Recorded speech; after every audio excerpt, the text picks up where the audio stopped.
पावसामुळे मुंबईकरांची चांगलीच दैना उडाली। न्यूज टॉप 9 मध्ये सुरुवातीला पाहूया त्याच संदर्भातल्या बातम्या। मुंबईत पुढील 12 तास तुफान पाऊस, 48 तासांसाठी रेड अलर्ट जारी। गरजेचं असेल तरच मुंबईकरांनी घराबाहेर पडावं, मुख्यमंत्र्यांकडून नागरिकांना सतर्कतेचा इशारा। उद्या राज्यात पुणे, सातारा, रत्नागिरी जिल्ह्याला रेड अलर्ट, तर मुंबई, ठाणे, पालघर, रायगडला ऑरेंज अलर्ट जारी। दिवसभरात मुंबईत विक्रमी पावसाची नोंद।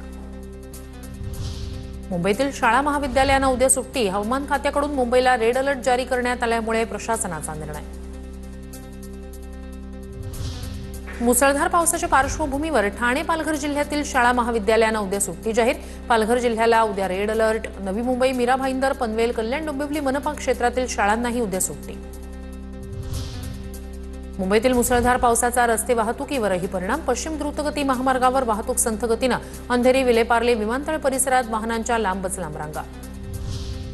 पुढील 48 तासात मुसळधार आणि अतिमुसळधार पावसाची शक्यता। नागरिकांनी गरज असल्यास घराबाहेर पडावं, उपमुख्यमंत्री अजित पवारांचं ट्विट करत आवाहन। मुसळधार पावसामुळे लोकल खोळंबल्या। मध्य हार्बर मार्गावर रेल्वेची लोकल सेवा 20 मिनिटं उशिरानं सुरू। सीएसएमटी स्थानकात प्रवाशांची गर्दी। माटुंगा पोलीस ठाण्याजवळ पाण्यात अडकलेल्या स्कूल बसमधील विद्यार्थ्यांना पोलिसांनी सुरक्षित बाहेर काढलं। माटुंगा पोलीस कर्मचाऱ्यांनी वेळेवर केलेल्या मदतीचं सर्वत्र कौतुक। उपमुख्यमंत्री एकनाथ शिंदेंकडून सतर्कतेचं आणि काळजी घेण्याचं आवाहन। मुंबई शहरासह एमएमआरडीए रिजनमध्ये मुसळधार पाऊस। ठाणे जिल्हाधिकाऱ्यांशी केली चर्चा, प्रशासनाला सतर्कतेचे निर्देश।